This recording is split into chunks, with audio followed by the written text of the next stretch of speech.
I was thinking, so I forgot to add myself to the stream. This Tim is your Giant Straight Talk, brought to you by the mighty FanDuel. That's FanDuel.com, number one sports book in America. I got an email yesterday or this morning that I don't wear enough Giant gear or sports related gear on my streams. So I should be doing that. So I'm wearing my Reno Hightower Rocket jersey because that makes sense. Just like Dexter Lawrence asking for a trade 2.5 weeks before the draft, after free agency, when a plethora of the money has already been spent. You say I have a plethora of piñatas? No, El Guapo, you don't have a plethora of shit. Blue one, natty. Yeah, go Michigan. go Michigan. Go Wolverines. I'm glad Wolverines won. UConn wins too much. It's like the Giants who for years lost too much. UConn is winning too much. We got to talk about the Dexter Lawrence shit. I know the Giants, we have everything going on today with everything, the offseason program and all that bullshit, blah, blah, blah, blah, blah, blah, blah. When we get to a voluntary minicamp, then wake me up. Then wake me up. But we got to talk about this Dexter Lawrence thing again, because I've been kicking this around in my brain. I've been racking my brain. And when I'm racking my brain, we got problems. Because we looked at this before, and we looked at this from a perspective of how much money he makes, how much money he wants, where he is going in his career, where he is at in his career, and the contract that he's already been given. This is a guy that's already gotten paid. And now the gentleman is saying, and listen, we do not begrudge any player from saying, I want to get paid. We don't look at that and say, that's not that's fine. But what we're looking at is, and what we need to look at is what it does to the team, what he's done to the team, and we have to be honest about it. And honesty is not a strong suit for Giant beat writers and content creators. Because when they think about this, all they see is the number and the name on the back. They don't take a look at the logo on the front. They don't take a look at the fact that we've had the worst run defense in the last 5 to 6 years. And the constant in the middle of that line has been Dexter Lawrence. He no longer received any double teams last year. He no longer was that stifling force in the middle. And honestly, if you take a look at him statistically, he's really never been that. I love this. What Joe says. Tim, talk these paranoid fans and foolish content creators off the ledge. No game for 6 months. Plus, nothing is happening until deep in the training camp. I know. You know that, Joe, because you are astute and intelligent. I know that because I am astute and intelligent. And most of the people that watch this show are the same way. Dexter, and I want to clear up a misnomer. Something that I hear all the time. Well, Dexter Lawrence is only making, I love it. First of all, Dexter Lawrence is only making $18 million this year. Dexter Lawrence is only making $20 million this year. In base salary, yes. Dexter Lawrence is only making $18.5 million. Which puts him on the 11th highest defensive tackle paid out right now in the league. And honestly, I can see that. I'm trying to pull up my calculator. I'm not sock muppeting. I'm trying to find my fucking calculator. Because I want to do this math for everyone so everyone can understand this. Search apps. Don't you have a calculator on your app store thingy? Doohickey, whatever this fucking thing is called. I don't want to search the app store. What the fuck do I want to search? Oh, here we go. Calculator. All right, I got my calculator out. So everyone, you see the reports. Dexter Lawrence is only making 18.5. Dexter Lawrence is only making 20 million. Well, let's actually look at the Dexter Lawrence contract and see what he's getting paid out. Because yes, there's half the truth. And a lot of times beat writers, content creators provide half the truth. Like I kept seeing yesterday, Dexter Lawrence, a 2-time All-Pro. Well, yes and no.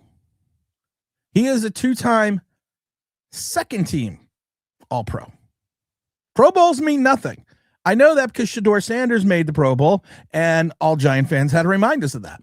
So by that logic, that means the Pro Bowl means something. But he was never a first-team All-Pro. He's twice a second-team All-Pro. But let's get back into the misnomer. Dexter Lawrence only makes $18 million. Only makes $18 million. So Dexter Lawrence has an $18 million salary. He's got a prorated signing bonus of $4.2 million. He's got a restructure bonus from we restructured the contract of $2,734,000. And he's got a workout bonus, an active roster bonus of $1.5 million. So by doing my math, doing the OBB math, and putting it into my calculator, I calculate that Dexter Lawrence makes $497 million. Oh no, Dexter Lawrence, between his salary, his signing bonus, his restructure bonus, his active roster bonus, and his workout bonus makes $28,434,000. But we don't want truth and logic in the American way to get in the way of a good story about how he's underpaid. Money Mike, trade Dex. Yeah, Money Mike, I'm with you. Michael says Tim, trade is lazy ass. I've already said this before. There was someone on Twitter that posted a comment that made me laugh. And I have, okay, we're gonna do it. Stupid giant Twitter post. So the guy whose name I can't think of, who posted that he has been on a bad team for so long that it is okay for him to dog it because that's what you do when you play on a bad team. And he goes, name me one player that has ever had been on terrible teams that didn't dog it.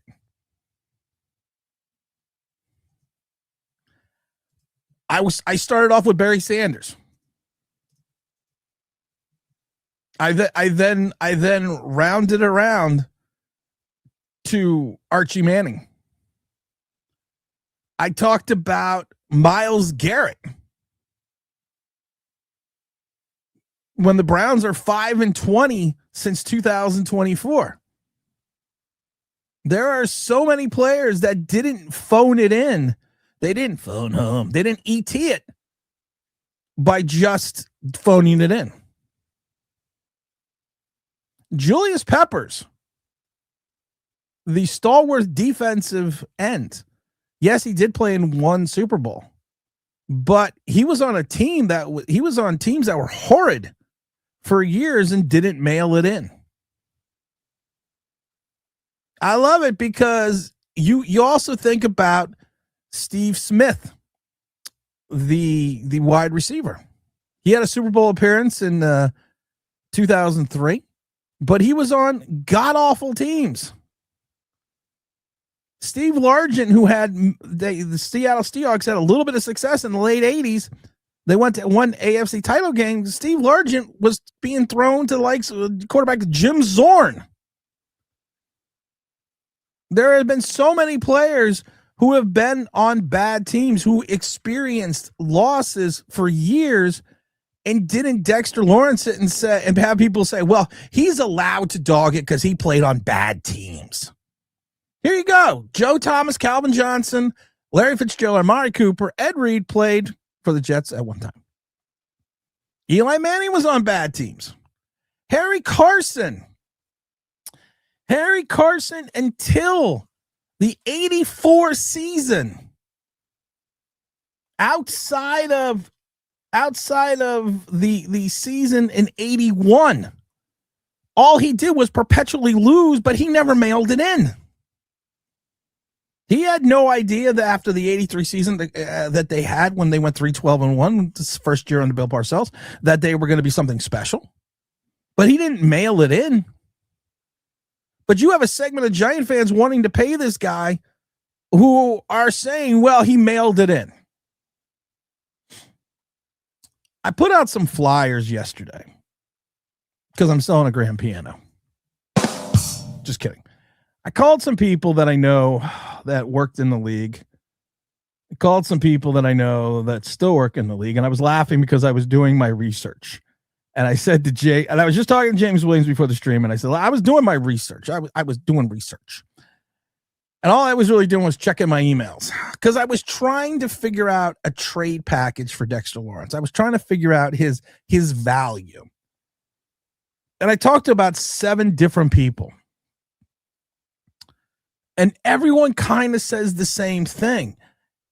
If you traded him last year in the middle of a down season, you probably still could have got a late first-round pick for him. People are like, well, the Quinton Williams to Dallas, 2 first-round picks, a first-round pick, a second-round pick, and a young defensive tackle. Yeah, he's not Williams. Sorry, he's not. He's not Quinton Williams anymore. He's not. When they told me he was the 11th paid defensive lineman, interior defensive lineman, I said, yeah, that sounds about right. But so many people have so many different scenarios. I heard the one gentleman I talked to said second rounder, second and a fourth. And I said it before, I could see someone doing a 3 and a 5 or 3 and a 4 and making the third rounder conditional second rounder. I've seen people propose swap scenarios. But there was a couple people that sent me things back, and one person that I talked to still works in Jacksonville. Now, Jacksonville tried to make a splash with Max Crosby, and they tried. They couldn't do it. They have the assets, or they have an asset that they can offer the Giants. And I don't know, and this is the thing, though, when he mentioned this, the guy works in and around Jacksonville. And he told me, he goes, Brian Thomas Jr., Dexter Lawrence. And I said, what else? And then he goes, a 4th rounder. And I was like, if you do a Brian Thomas Jr. and a 4th rounder for Dexter Lawrence, I'm in. He goes, no. I'm doing Brian Thomas Jr., Dexter Lawrence, and you are sending me a 4th round pick. And I still had to pause, and I had to pause for the cause because I had to think about that for a minute and say, that's not a terrible, that is not truly a terrible idea. I mean, you're bringing back a high quality wide receiver. You're bringing back a guy and Brian Thomas Jr. who I don't understand how he's fallen out of favor with Trevor Lawrence, but there is talks and rumors that he's having some issues with Trevor Lawrence. I'm watching right now the New York Giants arrive at the stadium, at the facility right now. Looks like Malik Neighbors has just shown up. Malik Neighbors is here. So that's always good. Say hi to Malik. But I thought that was a pretty interesting trade. I thought that was a pretty interesting insight. But then I'm thinking to myself, why would Jacksonville, for all the strength that they have on their defensive line, it's mainly on their edges. They would need something in the interior. And then I heard Minnesota. So I talked to someone that worked for the Vikings years ago, but still has contacts in the Vikings. You got Jalen Redmond over there. And I think they got the 18th overall pick. Could they swap? Could they send Dex there for the 18th overall pick? And then I was thinking about, we don't have a 3rd rounder in this draft, but I said, what about a 3rd rounder in 27? I think that would be interesting. I think a third rounder in 27, the 18th overall pick for Dexter Lawrence. I think that compensation is more than fair. I think if anything, it might be leaning more towards the Giants' favor as you're hitting the like button. And that could work to their scenario, to their to their benefit, and the fact that you got Brian Flores there. If Brian Flores can't get anything out of Dexter Lawrence, then Dexter Lawrence is done. But if I took the 18th overall pick, which then may put in my mind to trade down out of 5, get an additional second rounder, but not drop out of 10, have 10th, 18th, and then have my second rounder and maybe get another second or third rounder because we only have 2 picks in the first 108. That's not a bad plan. And like I said, you're sending him to a place where he could win. You're sending him to a place that they're going to have to move some money around, but it just makes sense. The other one that crossed my mind was the Bears. Now the Bears the Bears need an interior guy. They need an interior disruptor. They need that interior presence. They just lack if you're looking at first round picks, you're not getting them from the Bears. You would have to probably situate a deal around a second round pick. And then you would have to situate a deal with maybe a pick in the and again, like I said, I would push the pick. If I could push the pick into you may get a higher pick in 27 because people are giving up immediate assets. And sometimes people don't think about tomorrow. All they think about is today. So if I tell you, listen, you give me a second round and a third round or 27, I would be happy with that as well. And the Bears don't have they have cap space issues at the moment. So we're not going to, I mean, that would be a great fit for the Bears, but not for the Giants. I mean, not for their cap space. The other team right off the bat I thought of was the Bengals. But the Bengals don't seem to want to pay their defensive players. And they picked 10th.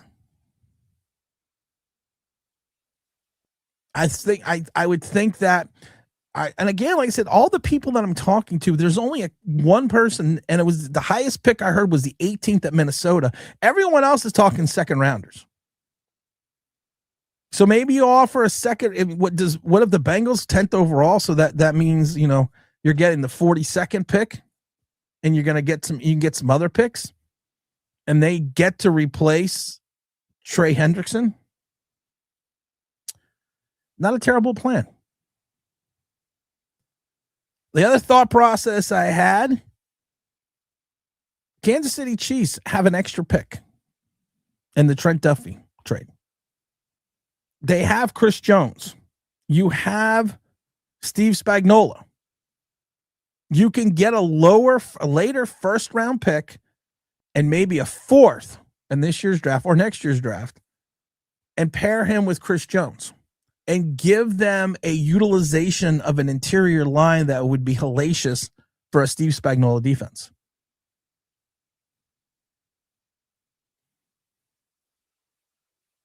And then the last thing I heard, the last person I talked to, and I laughed because I told James, I said, oh, great, I don't have to do any research. I got a bunch of emails. Probably should check my emails earlier. Was the team that we talked about yesterday, the team we mentioned yesterday, and that's the Buffalo Bills. The Buffalo Bills rank near the bottom of the league in run defense.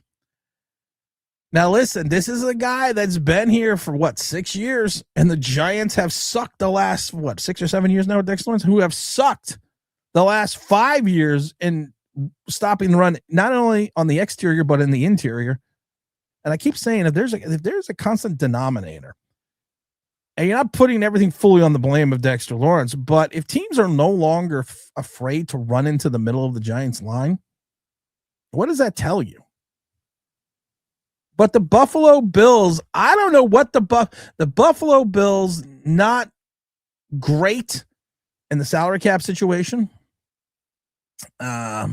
Could we move on? Could we find some assets from the Buffalo Bills? Sure. And like I said, I don't need picks. I don't need all my picks in 26. I could use my picks in 27 because you got to remember the Bills own their 26th. They don't have a second rounder. They got the 91st, 126th in the fourth round. Then they have 2 5th rounders, a 6th rounder, and a 7th rounder. I don't know if would they be willing? Because like I said, I could take the 26 and 126 from Buffalo for Dexter Lawrence. You could do the Shane maneuvering. You gotta remember that they gave up that second pick to the Bears, so we're not going to for DJ Moore, so we're not going to get into that. But I can see the 20s. I can see the 26 and 126 for Dexter Lawrence. And from the Giants' perspective, you also have to take a look at this from the salary cap allotment for the rookie pool, where that places you, because we're not flush with cash, but there are some deals that we can make, and you are going to pick up capital moving Dexter Lawrence. If you don't do this, if you do this pre-June 1st, it's a $13 million dead cap number and $6 million in 27. But if you do it post-June 1st, it is a $6 million cap number for both years for 26 and 27 dead cap numbers. But you're going to save, if you do it either way, you're saving $13 million this year. So it's a question. It's an idea. It's a proposition. But like I said, I've talked to 7 different people, and everyone, and I want to say everyone has a wildly different perspective, but they don't. They all kind of see it the same way. We're not talking about Dexter Lawrence from 3 years ago. We're not talking about Dexter Lawrence when paired with Dalvin Tomlinson or even King of the almost sack. Did anyone notice? I just want to bring this up. Anyone notice there's no ads? Come on. I need some accolades. I fucking called up YouTube and said, turn the fucking ads off. I'm done with you. Turn this shit off. Motherfuckers. You morose motherfuckers. You want to play an ad in the beginning and the end, that's fine, but I want nothing in the middle. That's what she said. Yeah, where are the ads? That's right, Joe. Where are the motherfucking ads? There is none. People telling me I am not computer literate. You see any ads? Is anything cutting out? No. You a rocket or a pissant? I'd like to thank Mrs. Online Big Blue for figuring out how to turn off the ads yesterday. Last night over. I like to thank last night over dinner.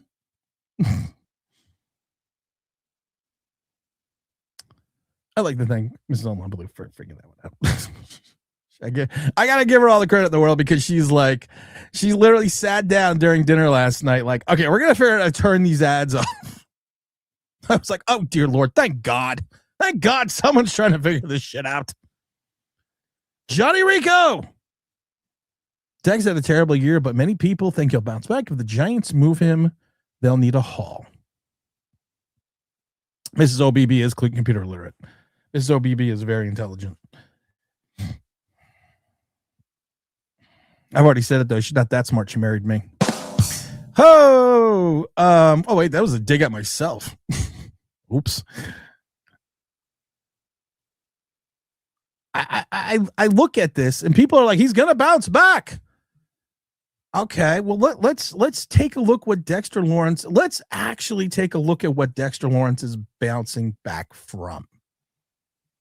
Because I want to be honest here, and I think that honesty is what we need to look at, and I think honesty is the only way. And if you take a look at this, the Harbaugh regime has no connection to Dexter Lawrence. They have no connection. I'm trying to read here. They don't. They have no they need to have no loyalty to Dexter Lawrence. What I got to say, you really don't want to hear, because honesty ain't too high up on your people priority list, right? Honesty? You want honesty? This is a guy that came in the league at 6'4", about 330 pounds. This is a guy that's now 350 pounds. This is a guy that is going to be 29 in November. This was a guy that was a 17th overall pick. The most solo tackles Dexter Lawrence ever had in a season was 35, which was in 2022. The most total tackles he's ever had in a season was 68, which was in 2022. The most tackles for losses he had was in 24, which was 8. The most quarterback hits he had was 28, which was in 2022. So Dexter Lawrence's best season of record is 2022. I'm sorry, guys, but it's 2026. We're literally talking 2026 now. So his best statistical season is 2022. What happened in 2022? They were 9-7-1. They made the playoffs. The only problem is their run defense in 2022 was still beyond porous. And you had DJ Davidson, you had Vernon Butler of the defensive tackle position, you had Leonard Williams. We watched at times, even in 2022, that there was a game, we talked about it, where both Leonard Williams and Dexter Lawrence were out, and the Giants' run defense actually improved. Is that crazy? Is that crazy shit or what?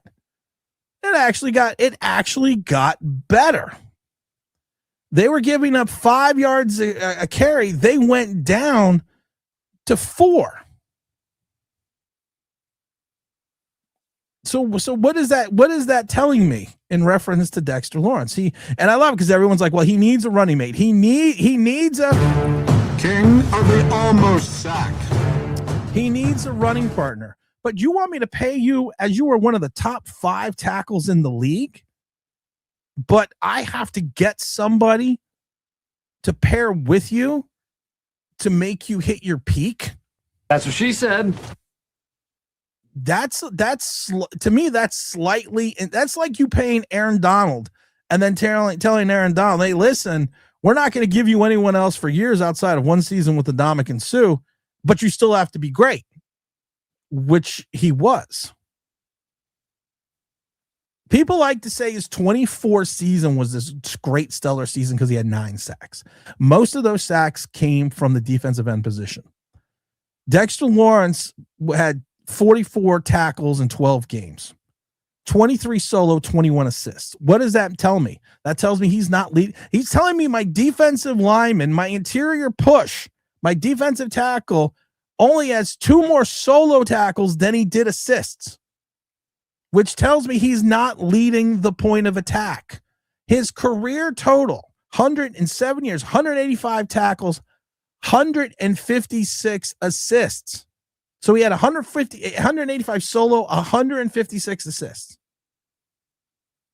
That tells me he is not getting this tremendous push that we expect from him in the middle of the line, which in turn, if you take a look at why the run defense is so porous, that's one of the reasons. 10-year career, Aaron Donald, 340 solo, 200 assists. Dexter Lawrence, 185 solo, 156 an assist. Quarterback hits for Aaron Donald in a 10-year career, 260. Dexter Lawrence, 130. Sacks, 111. Dexter Lawrence, 30. Are we seeing a pattern yet? Tackles for losses. This is what I love about Dexter Lawrence. Tackles for losses. You would think in 7-year career, he would have like 100 tackles for losses, especially at the interior defensive line position where he is getting the push. He has 40. 176 in 3 more years for Aaron Donald. Combined tackles. He's got 340 to 543.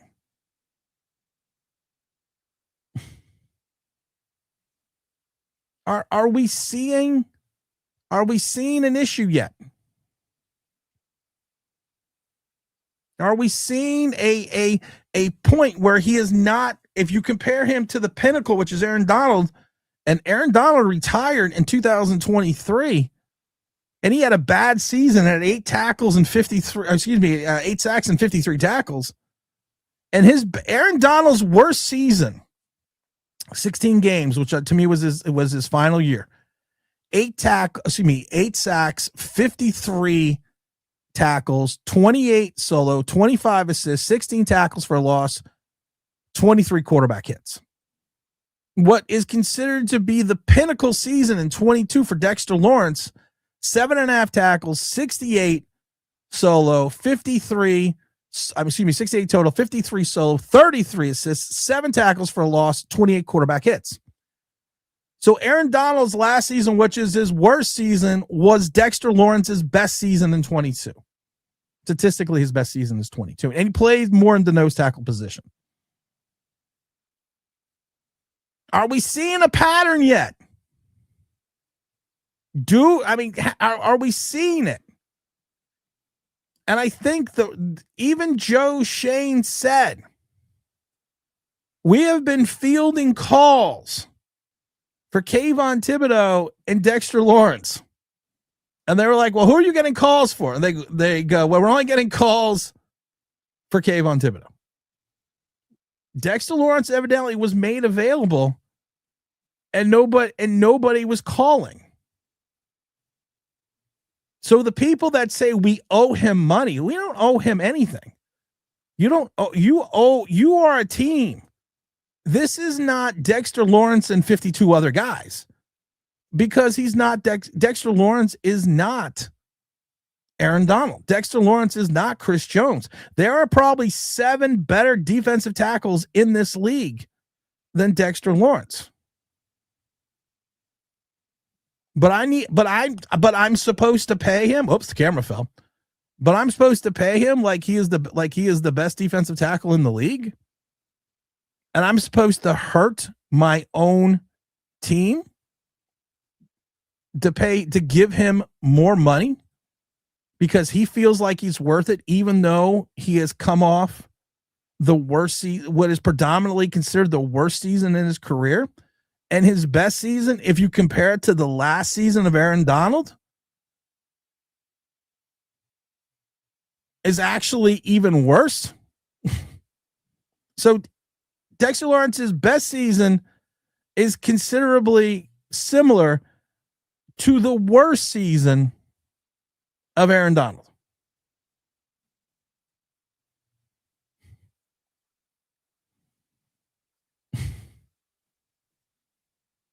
Explain it to me.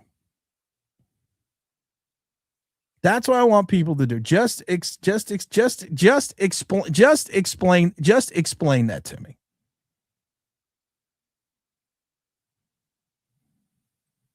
Because I can't figure it out.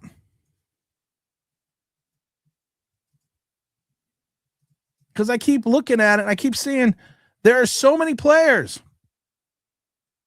I would take Chris Jones. I've talked about this before. I would take Chris Jones. I would take Cam Hayward. I would take Jalen Carter.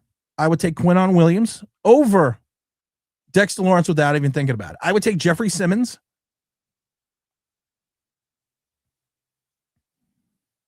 I would take that kid out of Detroit.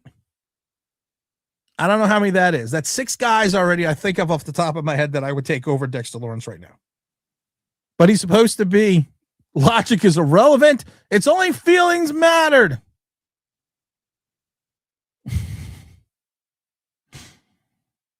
Welcome to hell, motherfucker!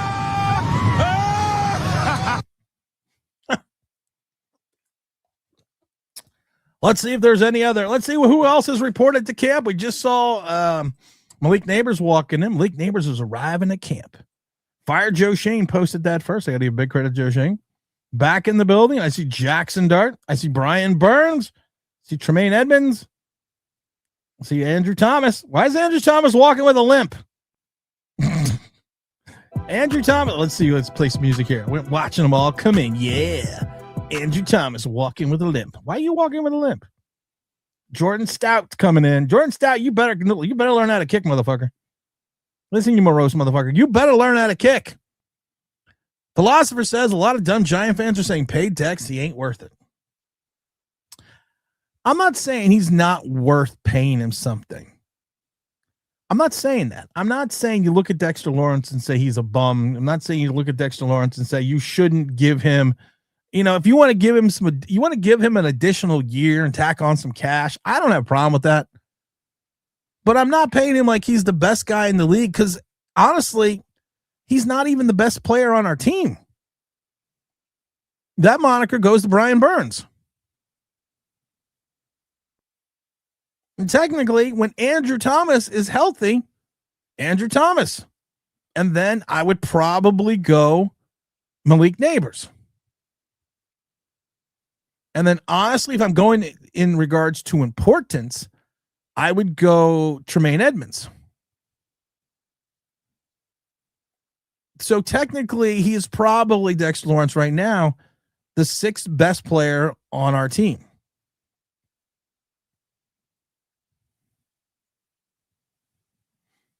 You take the blue pill, the story ends. You wake up in your bed and believe whatever you want to believe. You take the red pill, you stay in Wonderland, and I show you how deep the rabbit hole goes. So the question is, what pill are you taking? That's going to be the question. What pill are you taking? Why is silver down? I didn't see what was going on today in the markets. Where do you go, my lovely? I want to know. I'm only down $30. I'm good. I'm going to get to the chat now because I want to hear what everyone has to say about this. Because we missed this breaking news. We didn't miss the breaking news. We actually broke this news yesterday. That's how good we are in this show. We were just breaking news. We were just breaking shit. And we're also going to talk about Dexter Lawrence and who can we get in the draft. Because honestly, if we're getting these players in the draft and we're going this direction, you could probably, like I said, there are so many options right now for the Giants in reference to getting someone in the draft for Dexter Lawrence or moving in that direction that it just makes sense.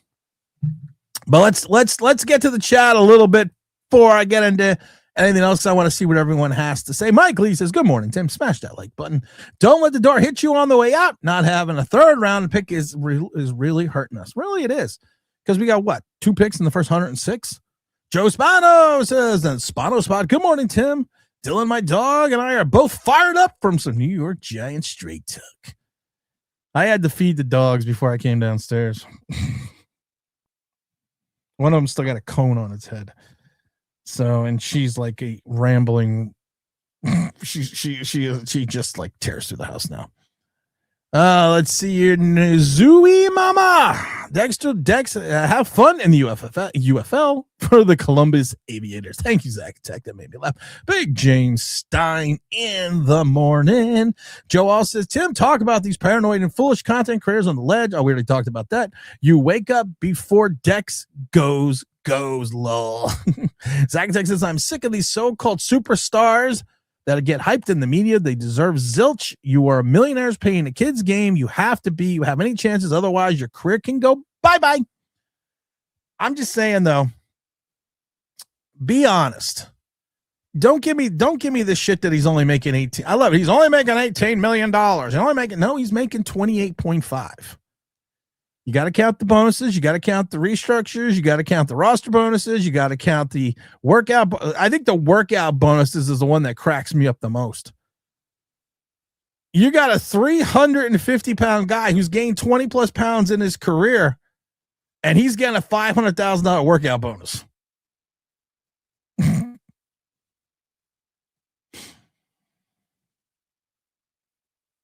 That just makes me laugh. Isaiah Rogers, GM Tim.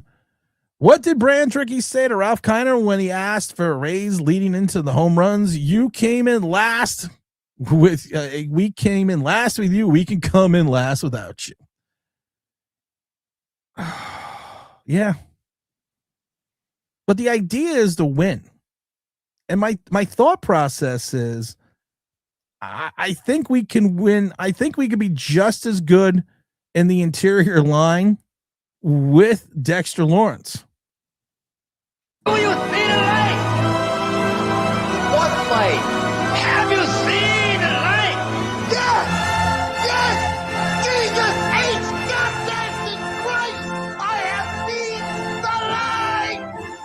I've seen the light.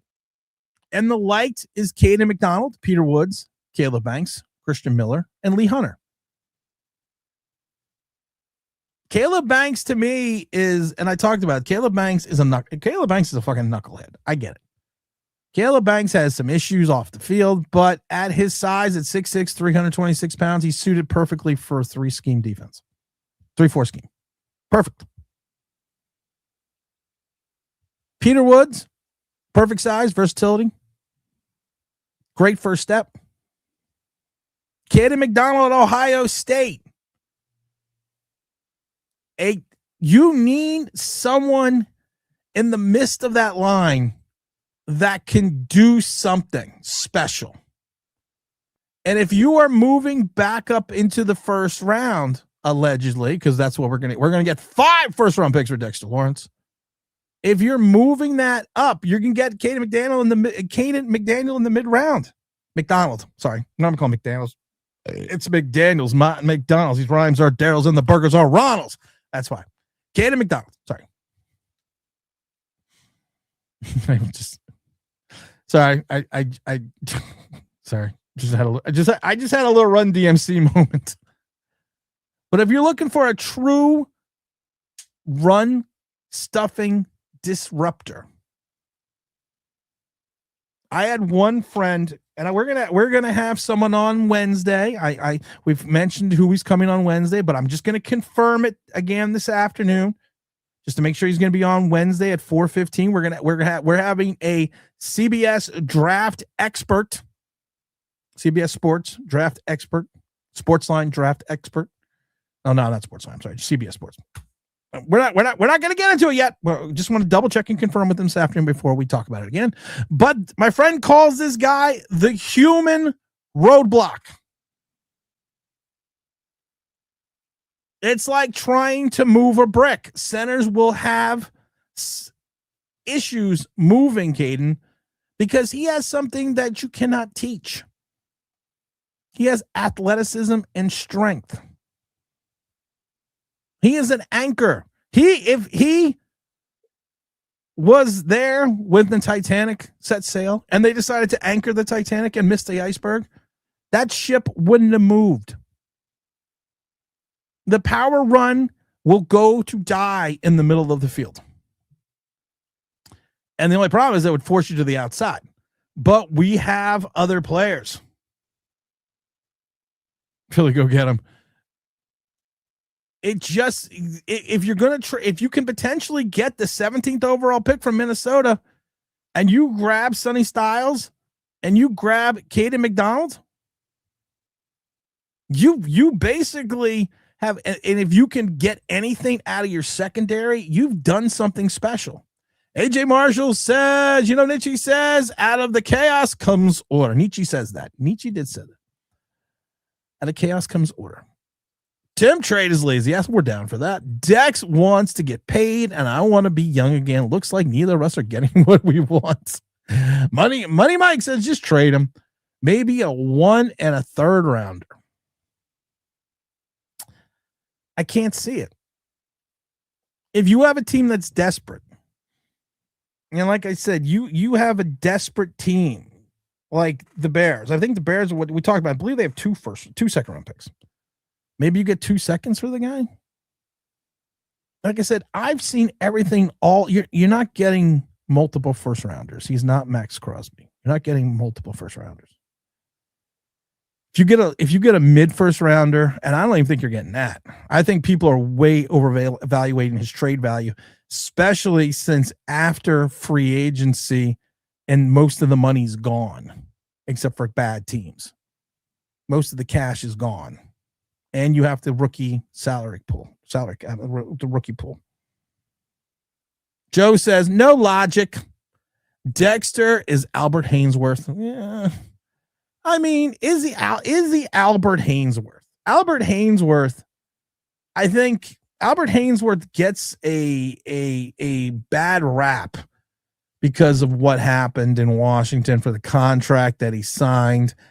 Albert Hainsworth, if you take a look at him, you know, he had a period of time where between when he was in Tennessee in 2007, where he was the best defensive tackle in the league. This is a guy, and this is the thing with Albert Haynesworth, when he was at his peak, 40 tackles combined, 32 solo, 8 assists. That tells me he's leading the point of attack. 51 tackles in 2008. 41 solo, 51 assists tells me he's leading the point of attack. That's what that tells me.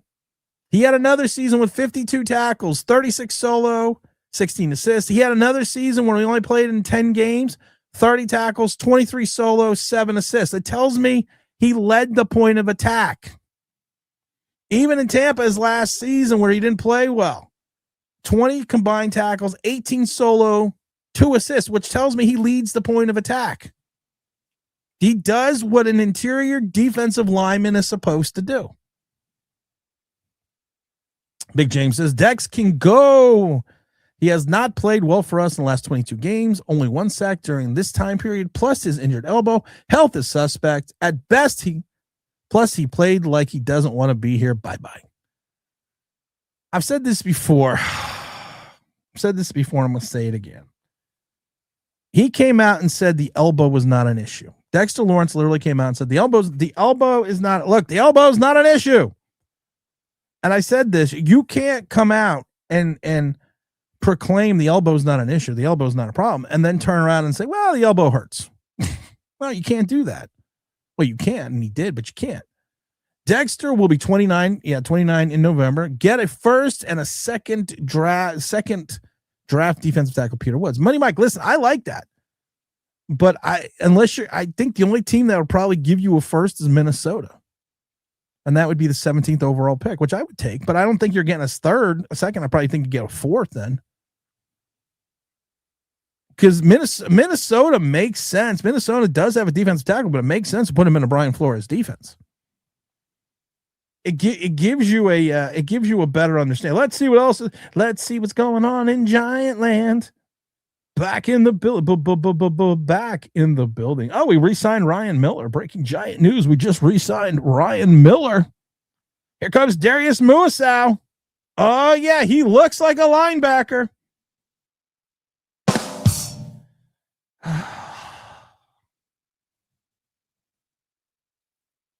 I do like Jackson Dart's truck. I'm a truck guy, so I do like Jackson Dart's truck. Jackson Dart gets props for having an awesome looking truck. Big props for the Dart for having a great truck. I don't want to hear the Brian Dable shit. That Brian Dable, he's one of us, man. He drives a truck. But he does have a nice looking truck. I'm giving Jackson Dart credit for that right now. He's got a nice truck. Where do we go? Joe, we talked about the bad players on good teams. Jay Sports Cards, what's up, brother? I heard the Packers made a call on Dex per a source. The Packers would be a good fit. I just don't think the Packers, they committed assets to getting Micah Parsons.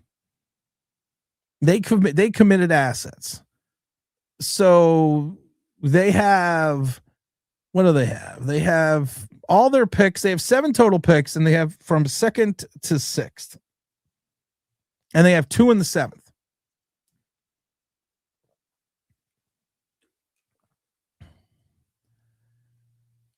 The Giants would have to take a 2nd and a 3rd. Or they have 2 seconds. They have 7. They have the 52nd and the 54th.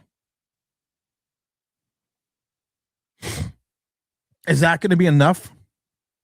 I mean, I would take the 52nd and the 54th for Dexter Lawrence. I would run and do that trade. I just don't know salary cap wise how they could fit Micah Parsons and Dexter Lawrence in their current financial situation. They have with the rule of 51, they have 23 million. That's not with the rookie draft allotment. So you figure they have about 10 million right now. You're paying Jordan Love 36. You got paying Micah Parsons, got a $20 million dead cap. You got Josh Jacobs at 14. I mean, they're not, unlike the Giants, they're not overly cap heavy with players that aren't productive. I just die when I see this. Xavier McKinney at 27 years old, who's come off 2 stellar seasons, cap hit right now for the Green Bay Packers is $9.6 million. His big cap number will be in 27 at $24 million. It's the fact that he got all this bonus money. He's getting $5.7 million in bonus over the next 4 years. But his big cap number last year was 17. This year it's 9.8. That makes me cry a little bit. That makes me sad a little bit. Jonathan Blackstone said Brian Burns just had his best season on the same team. Why didn't he dog it? Whoever said that on Twitter is wildly stupid. Yeah, you're right. Brian Burns has been on bad teams most of his career. You're right. He's never Quentin Mitchell. He's not. Zach Tech says, I see the Chargers possibly trying to get Dexter. I thought about the Chargers. And I thought about the Harbaugh connection. And I keep thinking to myself, does it make sense for and this is the thing I keep thinking about. Does it make sense for the Chargers? Does this move, would this move really be a needle mover for the Chargers? And the Chargers, yeah, I mean, it's different. Again, they hold the 22nd pick. It's difficult to see. They hold the T, but here's the problem with the Chargers. They own the 22nd and the 55th. And then they have the 86th and 123. And then they only have 1 6-rounder. So you would be asking the Chargers, because it's Giant fans, to give up the 22nd overall pick and probably the 86th, if not the 55th, for Dexter Lawrence. I don't know if that's a needle mover for the Chargers. I don't think the Chargers sit there and say, you know what, I value this at 2 additional wins. AJ says Dexter will get an extension, not much as he'd like, but he's significant enough to get him into camp. Both sides will save face, but the Giants will live to regret it. I do think in some regards, AJ, you're right. I do think in some regards that's where this is probably going to end up. J Sports Card says Dex wasn't even Quentin Mitchell in college. I saw all the Bama single-handedly take over a game. Never saw what Dexter Lawrence actually was a first-team pro. You're right. Mike Lee says the only issue that we don't have a third pick. Now you want to trade away a fourth. It sounds like Sonny from draft day. No, I don't want to do it. It's just funny. That's what the guy told me. That's got the guy told me. He's like Brian Thomas and Dexter Lawrence, 4th rounder. Like I said, my thought process was Brian Thomas, 4th rounder for Dexter Lawrence. It's like, no. I want a 4th rounder back. I'm giving you a 24-year-old speed wide receiver who just a year ago had a 1,000-yard season, didn't have a bad season last year, but was neglected because of the weapons that Trevor Lawrence had and the trust factor. And you want me to take on a 29-year-old who I'm going to have to give more money, who is coming off probably the worst season and technically probably isn't even in the top 8 of defensive interior line. So he's like, I want a 4th rounder. Yes, he did have drop issues. Brian Flores could actually set Dex up good. I think the Minnesota trade is fair. If Minnesota, listen, if you tell Minnesota, give me the 18th overall pick, I will give you Dexter Lawrence to work with Brian Flores. Throw a 3rd round pick in there for this year, maybe even next year. Give me a 1 and a 3. I give you Dex. There you go. You got another young interior defensive lineman there to work with Brian Flores. Makes the most sense. James said, I heard a lot of people keep saying this guy because we can't afford him. Let him go. Pay the man. Tim called the contracts, fan reaction, the situation. I'm totally with you, Tim. Trade the bum. The mini trade is very fair, and the Giants offered. The Giants should help them pay. I'm telling you right now, the Minnesota trade makes the most sense. It really does. You pairing this guy with Flores. They also have a young defensive tackle. They have 2 third rounders. They have the 82nd and the 92nd because the 92nd was that compensatory pick. They also have 3 7th rounders. You give me the 18th, the 92nd, the 82nd, and hell, he would throw in 244. You give me a 1st, a 3rd, and a 7th. You still have the compensatory pick at 97, so you're not losing anything. And you can't tell me you can't logically think there is a player out there right now that is better. Now, listen, I think it because I think Katie McDonald's better. But you can't tell me, and another team's not thinking, there is not a player in this draft better than Dexter Lawrence. So all I am doing is taking my 18th overall pick, and Dexter Lawrence was a 19th overall pick, which means nothing. But I'm giving you this guy. I'm throwing in the 18th, and I'm giving you the 82nd and 244, and I'm making it, you're getting perceived to be, I don't perceive it, but you're getting perceived to be one of the best defensive tackles in the draft. And you're going to pair him with the likes of Brian Flores and that other kid. Now, the only problem is they only have $5 million in cap space. Vikings are one of these teams that got a lot of money tied in their top 6, their top 7, actually. Hawkinson's getting 15. Will Fries is getting 17. Van Grinkle, 19. 21 for Jefferson. The other defensive end they have is getting 22. And Brian O'Neill, the right tackle, is getting 23.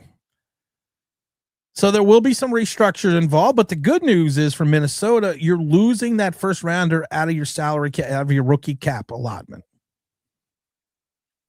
Mr. Price says, yep, I agree. James says, come on, everyone, hit the like button. Show Tim some, show me some love, guys. Hit that like button. Patrick says, trade him. He is to this team. Yeah, he's just a guy. We just got. No, I don't think. I think there will be someone out there that will give you a first round pick for Dexter Lawrence. I do think that. I think there is somebody out there that will say Dexter Lawrence, if it's a low to mid first rounder, yes, I do think someone may give you a first rounder for Dexter Lawrence. But no, I don't think he's worth a high first round. I think 18 is an overreach, but hell, I'll fucking take it. Cincy could work. We talked about the Cincy deal. Charlie says, do you know if any calls have been made yet for Dexter or early? I personally don't know. There was Joe Shane at the combine talked about the fact that they were fielding calls for at one point in time Kayvon Thibodeau and Dexter Lawrence, and nobody was calling for Dexter Lawrence. Yo, brother, what's up? Charlie says, tell me Dex needs more help. I mean, the man still gets no, he doesn't get doubled. The film shows it. I love it when he told Carl Banks, look at the film. Carl Banks, you know what Carl Banks does as an astute reporter? He looked at the film. I looked at the film. He does not get double teamed almost at all now. It's straight up pass block. It's straight up blocking with the center. I tried hitting the like button twice, but it didn't work. Thanks, Joe. But all my Muppets are hitting the like button. Get those Muppets. Where are the ads? There are no ads. No ads. I fixed it. Oh, yeah, I already admitted Mrs. Online Big Blue fixed it. But I could have fixed it. If I really wanted to, I could have fixed it. I just didn't really want to. That's what we're gonna go with. So the Giants, okay, here on day one, checking in from day one. We got Jackson Dart checking in. Yeah, I do like his ride. Hold on, I'm gonna blow this up. I want to see his ride. Go on, baby. What is he driving there? Looks like a Dodge. Looks like a Dodge. Okay. You know what? I may just because if he is driving a Dodge, I may have to like Jackson Dart more because I'm a Dodge guy. So I might have to like him more. That's what we're gonna go with. Nice, no ads. Thank you. That's what I do. I don't do ads, baby. I hope let's see here. No ads. You gotta love it. No ads. Mrs. OBB is computer literate. She is. She's the one that figured this shit out. Smash the like button. Yeah, smash the like button for Mrs. OBB. Please do that. Because she literally sat there during dinner and figured out how to turn the ads off because I was getting so ticked that I couldn't turn these fucking ads off. Where do you go, my lovely? Okay, let's get Joe says, yeah, but you got cash. It's always makes you a better catch. It's true. Charlie says, how do the Giants get rid of their best players? OBJ, Barkley, now Dex. Real easy. Bye. See ya.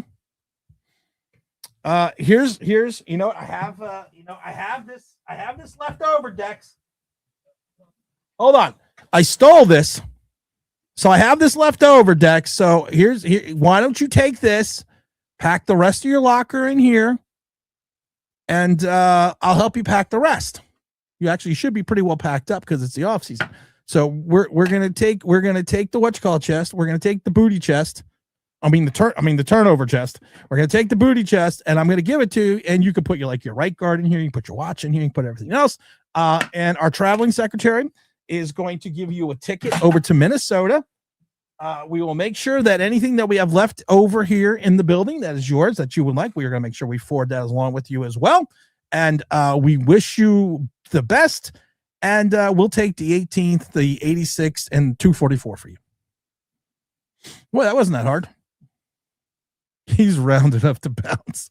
Tyrika says, I'm okay with moving on. And while we're at it, trade Tibbs and Slayton too.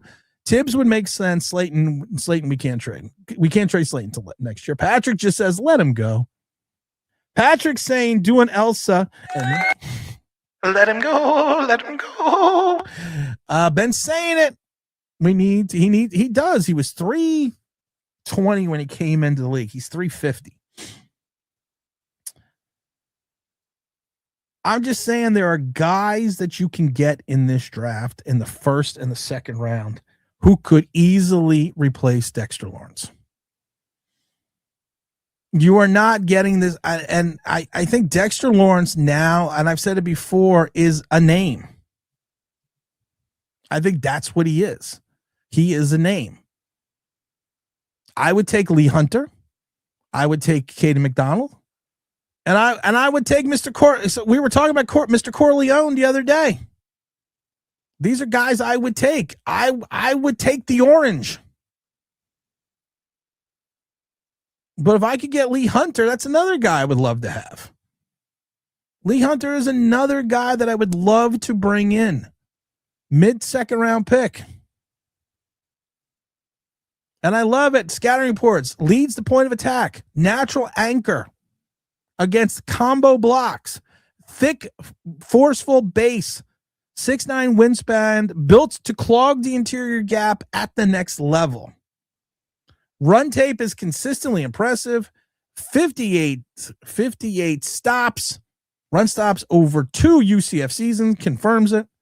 This is a guy that transferred to UCF. And like I said, we have UCF alums in the family. So that's why I got to watch Lee Hunter before he went to Texas Tech. But that's a guy I could plug in.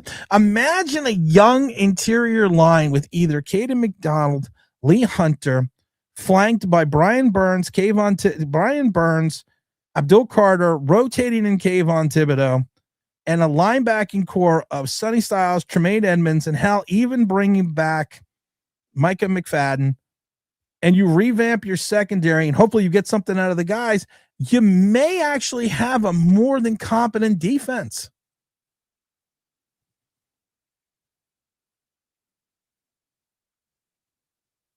I give a non-fuck. Reached in my pocket, found 0 fucks. I think he gets traded instead of a new contract. I think he does as well. Johnny Rico says the Giants have an issue with first-round draft picks not being retained on the roster, maybe a second round or two.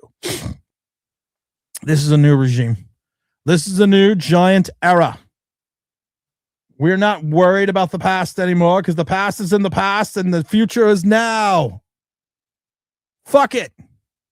Trade it all. Get the 40 likes. Dude, come on, guys. Get the 40 likes. 45 likes. I came on at 10:15. I'm tired. I got to work again tomorrow at 4:15. Good morning, Tim. Adios, Dexter. The Skyline says, Tim, did you ever find out what's wrong with Bo Callahan? Yes, I did. When he gets hit. When Bo gets hit, he panics. You can't. Bo feels the pressure just like Daniel Jones does. You hit Daniel Jones and he folded like a paper plate in a snowstorm. That's the same thing that happened with Bo Callahan. I'm with Sonny Weaver. I never would have taken Bo. And I love it because I have yet to watch that movie. Come on, Tom, say it with me, you pancake-eating motherfucker. The joke about that film is the Dahmer and I Draft, baby. Yeah. have never seen that film. We've only seen snippets on YouTube, so we've never actually seen Draft Day. So Patrick says Carl Banks told him the truth about himself lately. He did. And I don't think Carl Banks was being mean. I think Carl Banks was just being honest. Charlie says, you think Brian Burns gets that many sacks without Dex getting? Yeah, I do. Yes, I do. 1,000%. Because I can watch the film and watch Brian Burns fight through double teams, fight through chop blocks, fight by not only trying to get around the tackle, but then being chipped by the tight end and the running back. Yes, I do. 1,000%. Great show as always, Tim. Thank you, Michael. Joe says you have never seen Dex at the buffet. Gets a great push. Hey-o. We got the tea in the house. Hit that like button because we need more cowbells. We always need more cowbells. I would love to see us get The Godfather. Mr. Corleone. First of all, it would be a content creator's wet dream. For most content creators, seeing a picture of a naked woman is a wet dream. Hey-o. Sorry. I like him. I do like Mr. Corleone. I do. The only thing about Mr. Corleone that bugs me a little bit is he's 6 feet, 340 pounds, and most scouts tell you he carries too much weight. That to me sounds like Dexter Lawrence. He's also, people say he's got the T-Rex arms, 31 inches, 31 and 7/8 inches. That's not going to help him shed blockers. A lot of people say he gets stood up too early. He had a blood clot in his lung. He had a knee issue in, I'm going to say 23, but I'm going to say 23. I don't remember. And then an ankle issue in 25. And he comes out of his block a little too early, and he gets stood up. But like I said, he is a guy that he's an anchor in the middle. I like him because he's 6. They say he's 6 feet. He's a little under 6 feet. And when you're 6 feet and under, and you come out low, and you get underneath the pads of your blocker, you're gonna do that every time. And I love it because this is a guy, unlike Dexter Lawrence, this is a guy that can take on double teams and doesn't move his spot, doesn't leave his spot, Mr. Corleone. I just think there's, like I said, his weight worries me and the injuries worry me.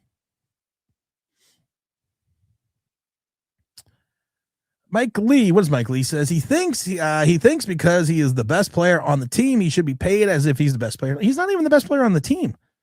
Brian Burns, to me, is the best player on the team. Malik Neighbors, to me, is the best player on this team, even coming off the injury. Andrew Thomas, to me, is the best player on this team. AJ, Aaron Donald never danced as well as Dexter. No, he just got one of these. Well, not one of these because it's a Giants Super Bowl ring. This is true. James Stein, Harbs needs to show us that he can turn this team around with a winner in 9 to 10 to prove he can move forward a job in 26 going forward. I agree. Let's see here. If it would be nice to see the Godfather, Don Corleone nose tackle for Big Blue. We just talked about that. Logic is irrelevant. Only feelings matter. Here, Philosopher says a lot of dumb Giant fans are saying pay Dex what he wants. Of course they are. We predicted this. We predicted the Dexter Lawrence separation over a year ago. I can't remember the name of the video I did. And I actually did 2 videos, and I did a podcast with Ryan on New York Giants Generations. And I talked all about just getting rid of Dexter Lawrence. That it just makes sense to move on from Dexter Lawrence. It does. But it's one of those things now that when I discussed it not only a year ago, but just recently, it made sense. And it still makes sense to this day. And I don't care. The guy's been here 7 years. I did a video called Why It Makes Sense. It says right here, why the New York Giants should trade Dexter Lawrence before the start of the season. And I did that a year ago. And then I did another video that off season that talked about trading Dexter Lawrence. I'll put the video in the chat because that's the kind of guy I am. I'll put the video in the chat. Here we go. I'm going to put the video in the chat. I don't think I ate breakfast. I was thinking about this. Did I eat breakfast? No, I got up late. I got up early. But I had to do things. Let's be objective for a minute. Okay, which teams have a need for Dexter, would want him by the draft, and actually have draft capital and cap space for his raise? Yeah, that's the other problem. Any team that trades for Dexter Lawrence is going to have to pay him. You're going to have to give. Now, the good thing, if you're one of those teams and you're going to pay Dexter Lawrence, the good thing about that is you can give him an extension. And if you give him an extension or a restructure, you can restructure some of the money this year to offset what you're going to have to pay him over the next couple years. Just remember that. So it's not a terrible thing. I tried, but nothing happened.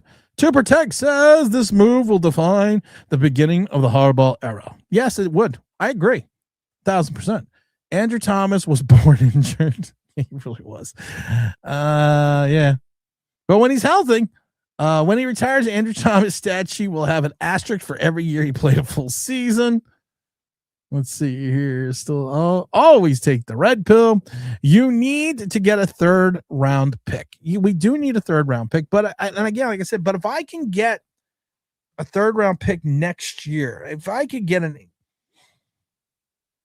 outside of the cap space issue, but you have to, for the Minnesota Vikings trade, it makes sense because Minnesota also loses that 1st round 18th overall pick rookie pool allotment. That's pretty big. James Sang says, let's see, 18 needs to be moved. 18, yeah. Andrew, we're not gonna talk about Andrew. Howie Roseman on the phone. Let's go get him. That's what worries me about Howie Roseman. If Joe Shane was still in charge, I would worry that overrating our players. That is what giant content creators and writers do. AJ couldn't agree more. Dex not showing up cost him $500,000. You're right. I forgot about that. Dexter Lawrence didn't show up for his workout bonus. You're right. I didn't think about that. Good call. Good call, Mike. I think Jackson Dart's girlfriend better than his truck. She has a better chassis. Draft, baby. Yeah, I'm in the building, Tim. Draft, baby. Yeah. What's up, Big Charlie? We're going to have a special guest on tomorrow at 4:15. We have a special 4:15 show. I'll talk about the guest and promote the guest a little bit. Well, but like I said, I just want to make sure he's scheduled. And Joe Spano set this up, so I know he's going to be scheduled. But we're professionals here. This is why the Packers are always good. You're 100% right. Can you behold? Say it's the end of the world. Tim will see us through it. The king of the New York sports media. I put sports media in there, Giants media, because I don't want to be just a giant content creator. I want to be a sports legend. No, I don't. No, I don't. I always joke. I was always joking. When you're a Z-list celebrity like I am, you get a lot of perks. What's up, Jonathan Blackstone? It makes more sense to trade Dex. I fully expect the Giants to reset the market with the Dexter Lawrence extension very soon. If the Giants pay him and they reset the market, the nuts are truly running the asylum. Because it just doesn't make sense. Did I post the Dexter Lawrence video? I think I copied it, but did I post it? Yeah, I did post it. That's the Dexter Lawrence video. I did post it. I had to think about it for a minute. I didn't think if I posted it or not.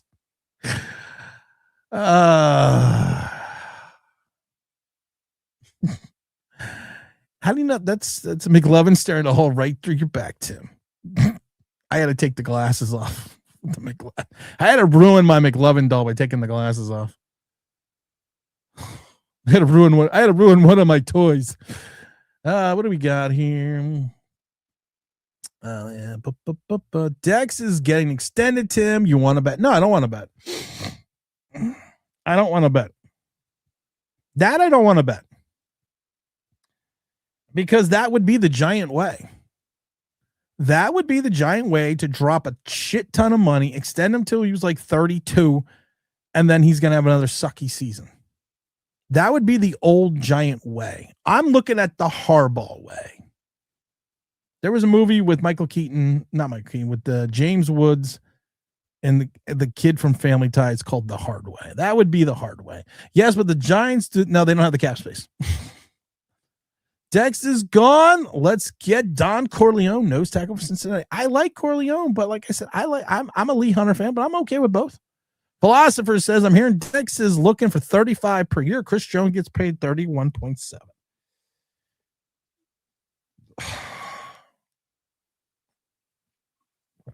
I cringe because I think of Daniel Jones, who wanted 50. Will Ferris says, will Fries and even Evan Neal be open to a burger joint? Suck, I agree. Keyshawn, the Bruce says, trade him and move on already. I agree. Trade him to the Eagles so we can run on them for a change. Yeah. You know, that is a trade I would make. I would send him to Philadelphia. I would send him to Philadelphia because you're right, because we could finally run up the middle. Mopar Tim. I do love my Dodge Neon. No. Try Challenger 1320. 333 production models. They made, also known as the Baby Demon. More rare than the Hellcat. Technically, only 331 were made. It's called the 1320 because that's how many feet are in the quarter mile. Car goes 0 to 60 in 3.9 seconds. Only street legal racer with drag focus. 485 horsepower, 6.4 liter Hemi. I got the adaptive damperings on the suspension for the drag street mode. I got the drag street radials. Yeah. All I need now is to stop it from getting 3 miles to the gallon. I love it. I was at the Wawa getting gas with James. And I told James, as I'm putting gas in, gas is just running out of the car. Because I look outside in the driveway and I look at it and I go, it's probably burning gas somehow. But have to go to ZipRecruiter and find a defensive tackle. You know where you need to go, though? You don't need to go to ZipRecruiter right now, big Mike Lee. We're going to go to ZipRecruiter in a minute. We need to go to the mighty FanDuel. That's FanDuel.com, number one sportsbook in America. We're going to take a look at those Super Bowl odds again. One more time on the mighty FanDuel. I still don't agree with them, but I listen. If I'm a betting man, I would take the Seahawks. I would take a look at the 49ers at plus 1,600. You got the Patriots plus 1,700 here on the mighty FanDuel. That's FanDuel.com, the number one sports book in America. Go to FanDuel.com right now. I've said it once. I've said it before. I've said it a million times. We love the sports book. We love the casino games. We love the predictions. I am one parlay away from winning $100,000. You can bet on the soccer. You can bet on the NBA playoffs that is coming up. Bet $5 and get $200 and $250 in bonus bets if you win. The NBA playoffs are the best time to join. I'm going to say it again. Get $250 back in bonus bets if your first $5 bet wins. And that's for new customers only, of course. I'm still looking at these championship odds. I find it interesting that the Knicks are plus 2,000. Boston, who I took, is plus 550. What do I do if I take my bet slip is empty right now? So what if I take the Knicks? What if I take the Knicks and I cash out? Let's say I do 150. I win $3,000. Well, you're not going to do that. You know, I'm going to bet $500 because I kind of have to balance out. Now, listen, I will be upset if the Celtics win the championship, but $100,000 will make me happy. But if the Knicks win, I'm going to bet $500 and I can win $10,000. So as a consolation prize, if the Knicks when the Knicks beat Boston and they win the championship, I still walk out with $10,000. That's the mighty FanDuel.com. That's FanDuel.com, the number one sports book in America. Thank you, Mike Lee. James Williams says, until you find out the Dodge belongs to his sister who is borrowing it. James, I just gave Jackson Dart some props. Shut the fuck up. Shut the fuck up, man. This is how I get in trouble. Anything else going on in Giant Land right here?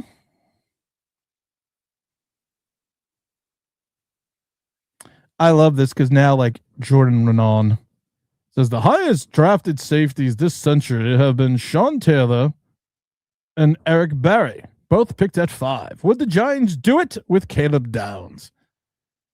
In the last 20, well, technically that's not right because if you go by 25 years, there was 4 safeties taken in the top 5 in the last 25 years. But we're not going to talk about that because, again, we only like to report half the fucking truth. I love this, Richard Johnson. The Giants get Jamar Chase. I love this trade. This is from Richard Johnson. I don't know who Richard Johnson is, but Richard Johnson. Stupid giant Twitter posts. So the Giants are going to get Jamar Chase, a 3rd round pick for Dexter Lawrence, and a 6th round pick. Let's see. The Giants are back in the building to open up today's voluntary offseason program. Unfortunately, Dexter Lawrence won't be there. Would be expected to be a pretty good turnout for John Harbaugh first practice, the New York Giants football head coach. But he's not even going to be there, so what does it matter? Just get over it, people. He's not showing up. I love when people are like, he's not going to be there. So what? Fucking mandatory, not mandatory, voluntary camp. Bad Dog wrote, would you be upset if the Giants traded Dexter Lawrence? Nope. James Williams says, hit that like button. Us as a winning team. Bye. Mike Lee with the winner. Yeah, he did. Easily replaced Dexter Lawrence. Wow, you nut, Tim. You're nuts, Tim. So you don't think we could, Joe, you don't think we could find a defensive tackle in the draft that could potentially give up or help give up 5 yards a carry for the last 4.5 seasons? Yeah, I think we can easily replace Dexter Lawrence in the draft. 100%. Dodge means to avoid. It's not like Jeep, which is just empty each pocket. That's the problem when you buy into the media hype. All these draftees are going to be superstars. Most fail. No, I agree. But you can easily replace Joe. You can easily replace them. It's not a problem. There it is. Hoop, there it is. DJ getting the ultimate revenge on you next season, Tim. Well, I'd like to see that. Draft, baby. Draft, baby. Yeah. Big James is Big James. Well, James is probably going to be on the draft stream, but Big Dom is running the draft stream. James says the rest of the chat keep faith this off-coming season be a good one. Hope to God. That's what I believe. I find it just hilarious that we mentioned this, and now people are. I love reading my DMs. Sometimes I don't. Sometimes people are just mean. But all this is my fault. All this evidently is my fault. The Giants trading this guy is my fault because what is going on here? See, someone mentioned Jackson Dart's girlfriend. Now a video of Jackson Dart girlfriend just popped up.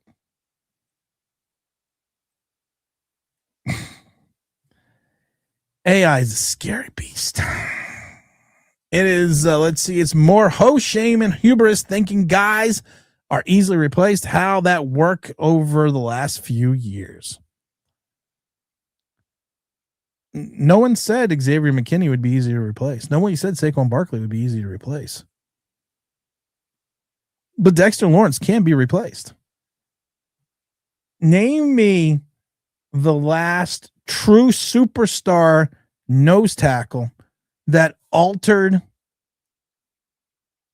a Super Bowl into the favor of a team that then went on to win the Super Bowl.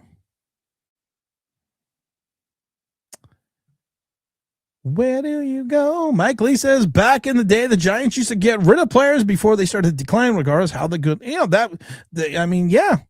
they got rid of Phil Simms. They got rid of Mark Bavaro. They got rid of Joe Morris. The Giants under the George Young era used to just dump guys. Used to just be like, listen, yeah, you were a good Giant, but you're towards the end of your career. Bill Belichick learned that going into his time with New England. He understood that, listen, you kind of reach a point where players are replaceable. Dexter Lawrence, I'm sorry, his production, I can replace his production. Who had more sacks last year, Darius Alexander or our old buddy Dexter Lawrence? Who had more sacks? He can be replaced. It's not something that we're not looking at something and saying we cannot replace this guy. Why did my whole screen just shrink? I don't understand this computer sometimes. Why can't I expand my screen now? What the fuck just happened here? Oh, there we go. Sometimes now my screen is too big. That's what she said. Oh, geez. Louise Marie, what is going on here? I got to pull that up. Let's pull that up. I got to pull that up. I got to do that real quick. Where do you go, my lovely? You know where I go? I was just thinking about that. When I was in the business world, I hired some people that were just proficient at their roles, were good at their jobs, and you took a look at them and you just said, this person is a winner. And that's what happened with the New York Giants and John Harbaugh. He was a winner. He was generally interested in coming to this team. He was generally interested in being part of the role. He wanted to be here. They were eager. He was eager. The people I hired were eager. They were good fits. There were excitement about them. They just stood out from the rest. If you're hiring, you want a candidate who's passionate about the role, but you can get the insight from the resume unless you post your job on ZipRecruiter. And now you can try it for free. ZipRecruiter.com/audio. ZipRecruiter's powerful matchmaking technology finds the right candidates for you quickly. And ZipRecruiter has a new feature that shows you the most interested qualified candidates first, so you meet the right person faster. No wonder, of course, ZipRecruiter is the #1 related hiring site based on G2. 4 out of 5 employers who post for ZipRecruiter get a qualified candidate within the first day. Try it for free at ZipRecruiter.com/audio. I'm going to say it again. ZipRecruiter.com/audio. Meet your match with ZipRecruiter. We hope the Giants use ZipRecruiter when they fire Joe Shea. They're not going to need to use ZipRecruiter when they fire Joe Shea, because we already know who someone is in the building. Do you like how professional it was that I just went right into the ZipRecruiter transition with the thing on the bottom? It's professionalism. I'm not going to lie. It's professionalism. Everything's my fault. I know you're being facetious, but you're right. Warning, sarcasm. Everything is my fault. Mr. Perry says the Seahawks and the Colts. We already talked about it. Dexter drives the Dodge Neon. Stop talking about the Celtics. Could be worse. You could be driving a Dodge Viper, 19 miles a gallon, 12 highway. Oh, it is worse. The 6.4 liter Hemi with this drag package. Like I said, it's the 1320 is the only street legal dragster ever made. Like I said, it's more rare than the Hellcat. But it literally does get like, I always love what James and I talk. He goes, how many miles a gallon you're getting this week? I'm like, 4. Knicks ain't beating a healthy Boston team. Well, if they don't, I'll be sad. But if the Celtics win the championship, I'll be happy. So it's okay by me. Stanley says, hey, Tim, do you think the Giants will draft Spencer Fano at 5? No. We're going to talk about that. Richard Johnson is high. Meth is a hell of a drug. What's Mr. Emrod says, Dexter's just another guy, just expecting a first-round pick for the Jags. No one in the draft is better than him. You just named 4 guys that you're okay with drafting and expect the defense line to play be better. Yes. 2022, Dexter Lawrence and King of the Almost Sack go out. Giants are still giving up over 4.8 yards per carry on the interior of the line. DJ Davidson, I can't remember the other kid, come in, and that drops to 3.5. I think there are 4 guys potentially right now that you could plug and play into the middle of that defensive line and flank them with Brian Burns and Abdul Carter, who will give you a better performance as a run stopper in the middle of this field than Dexter Lawrence. Yes, 100%. Not even going to blink. I blinked right there. But now I'm not going to blink. I blinked right there. But now I'm not going to blink. I still blink. Well, now I'm just blinking because I'm telling you I'm not going to blink because I'm an asshole. But yes, 1,000%. If you truly want to improve the Giant defense, if you are looking at this from a perspective, Dexter Lawrence's best season was in 22, and we went through this earlier. His best season in 22 was equal to Aaron Donald's last season, which is considered his worst season in the NFL. So Dexter Lawrence's best season is Aaron Donald's worst season. Dexter Lawrence is paid the 10th, 11th highest defensive interior lineman. I think that's about right. How many times have we made the playoffs? How many playoff games have we won? How many top 10 defenses have we had since 2019? And you can say, well, it's not Dexter Lawrence's fault, but not being able to stop the interior run, having more assists than solo tackles is your problem, which tells me you're not leading the point of attack. We brought up Albert Hainsworth. Albert Hainsworth, in his worst season at the end of his career, had 20 solo tackles, 3 assists. Dexter Lawrence last year had 14 solo and 17 assists, playing in all 17 games, starting all 17 games. What the fuck was the morose motherfucker doing when he was playing? Here's the other issue. Dexter Lawrence, for a guy that wants big money, played in 68% of the snap count. 73 the year before, 67 the year before, 69, 60, 63. His season in 22, which is considered his best season, he played in 82% of the snap count, which is also would be considered Aaron Donald's worst season. So I'm supposed to pay him like he is a difference maker? Because a difference maker usually, I don't know, makes a difference. I think that's the role of the difference maker, to actually make a difference. I'm just throwing that out there because that's usually what I'm taught. That if you're a guy that's supposed to be a difference maker, you're supposed to make a difference. And can you truly say, until going back to 22, in all honesty, looking at it from a football perspective, has Dexter Lawrence made a true difference? The answer is no. Everything's Tim's fault. We all know that. James Stein says you need to draft Dexter's replacement this upcoming draft, develop them, and the story. Off Broadway says, look at Joe Shane, his poor roster management coming back to rear its ugly head. Once again, yes. And the problem is this, as much as we point the blame at Joe Shane, and Joe Shane has a lot of blame to take. The problem is this, it is not only his poor roster management, which has kind of screwed this team, it is more of the fact that there has been no development. There has truly been no development anywhere on this team. Didn't Alexander have 2 sacks last season? Yes, he had more sacks than Dexter Lawrence.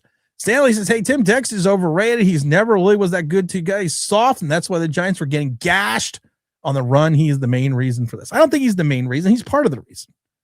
He's part of the reason the Giants get ripped so much. NY Giants idea. Apparently Harbaugh said for a team that's bad, we don't have a lot of draft picks. Trade Dex, Miller, and save the money. You're right. Up Broadway says, no lie, I used ZipRecruiter yesterday to get stats for a position's salary. Well, did you go for you to get a job? Because I thought you just got a new job. Didn't you just get a new job? Or are you just now so awesome that you need to go out and get a different jobs? Who's the Pete Strider gave us a new mock with Francis. I'm fine, but it gave the Commanders Sonny and the Cowboys Downs. Please, no, that's a bad draft. I don't want to see that. Proof that this stream is fun. I've stayed here for 2 hours, even though I know nothing is happening with Dexter until August and early September. Well, tomorrow's stream, we got someone coming on. The 4:15 stream is going to be fucking awesome, so make sure you stay there. Plus, you also stayed for ZipRecruiter.com and the Mighty FanDuel. And the fact is, I turned off the ads. Emrod said, so if Dexter's playing that bad, who's stupid enough to give him up a first rounder for him? Exactly. Yeah, exactly. That's why I said these people that are saying and you know, it's funny. It's sports writers and giant content creators like multiple first rounders. I've talked to people actually in the NFL and they're like, no, most people are like second rounder. You got a guy. And then I love it because you got a guy who's coming off a bad season who started 17 games. And now people want to blame the elbow. And then people are like, so is he healthy or not? Or is he just using the elbow as an excuse to get out? Development? It's like a position. It's like position coaches don't teach anymore. No, they don't. I'm not saying we shouldn't get rid of him, but we're not going to get the same haul now that you would. Oh, no, of course not. That's the thing, Emrod. We're not going to get the same haul we would have gotten if we traded him last year. You may have potentially gotten a first and a third and a sixth last year at the trade deadline because all you could say is he's tired. You could have been like, he's tired of losing. He needs a change of scenery. He's still got that massive talent. But now you got a guy that started a war with a giant legend, hasn't really been great, or not even great since 22. People, I love it again because we misquote the stats. 2-time All-Pro. No, 2-time second team All-Pro, which means there was some other people that were better than him the 2 years that he was at his best. Dylan. Gentlemen, which brings me to my next point. Don't smoke crack. Double teams, triple teams, almost every rep, not even close. When the legend Carl Banks notices it, I notice it. The majority of the people in the NFL notice it. Just saying. Oh, you got a promotion. Congratulations. And I'm haggling over money. They need to show me the money. Then you do need to go to ZipRecruiter, ZipRecruiter.com. Number one, ZipRecruiter.com. I was going to say ZipRecruiter.com, the number one sports book in America. It's just combined commercials, just make it fucking easier. Right now, the Milwaukee Bucks say Giannis is in a late June meeting that the Knicks were the only other team he'd play for outside the Bucks. Wow. Well, it don't mean shit to me because he's not here. James Stein says Joe draft record is trash to say the least. Don't get me started. So no, we're not going to worry about them. We got new guys coming in. Tim, trade Dex, get picks. The Giants are back.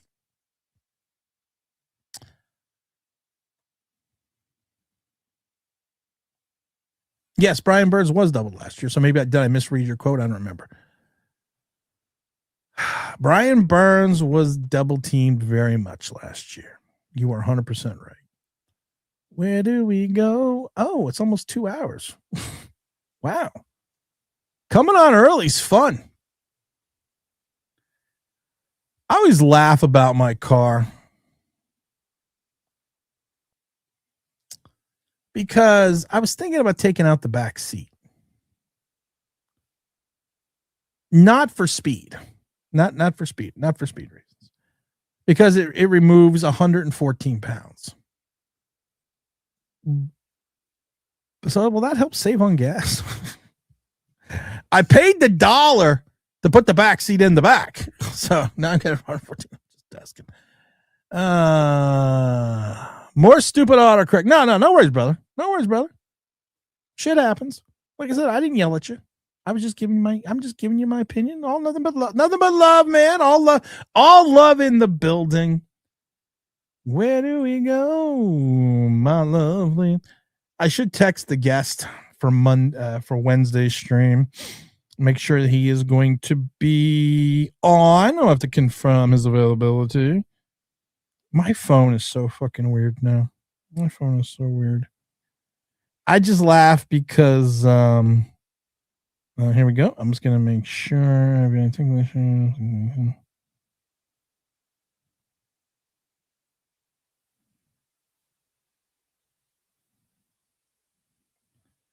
Just want to go. All right, hold on. We're gonna text our guest now. Just want to confirm 4:15 p.m. Oops.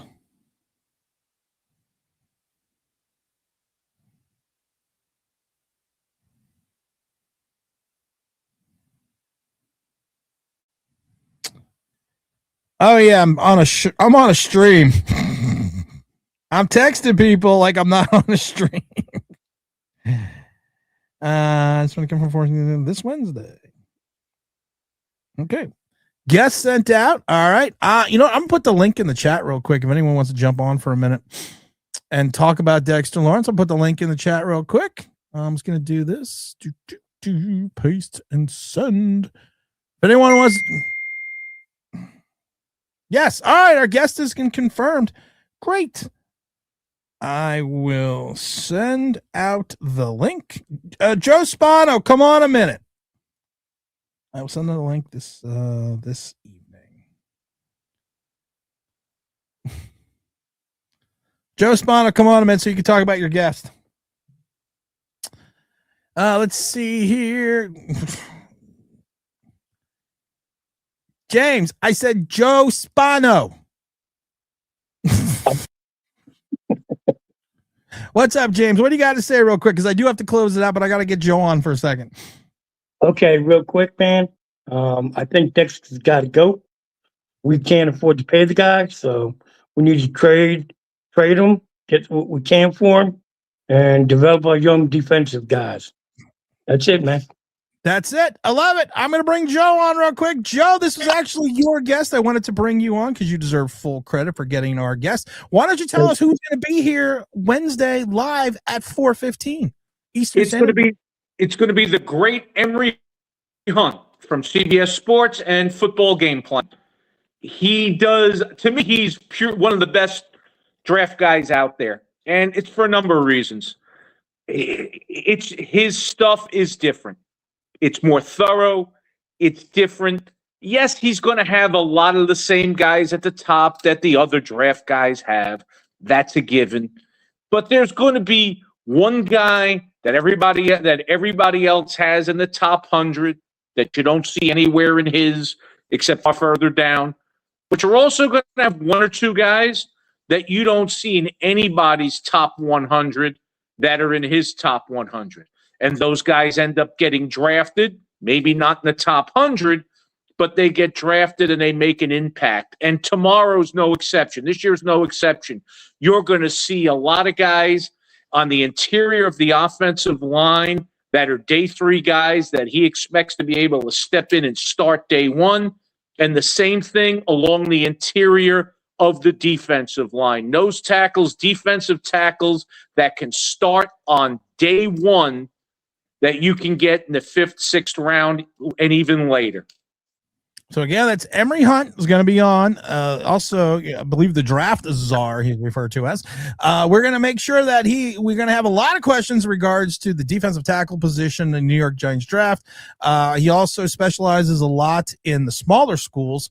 So we're going to get a little bit more insight of some guys that you may not have heard of. And like, as Joe was saying, there's going to be guys that you heard of and there's going to be guys that you haven't heard of. That could be potential picks to replace Dexter Lawrence or bringing in a running back or anyone else at this point in time. But Joe, I got to get out of here in a minute though. But I got to ask you a Dexter Lawrence question.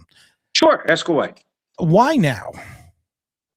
Why after it's literally like the fat kid going in the candy store who's having a clearance sale that started 4 weeks earlier. There's no candy left on the shelves.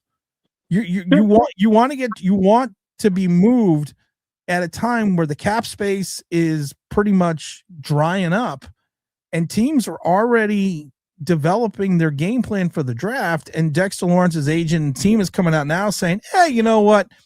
We want to be traded. I guess the ultimate question is how many O's are in stupid?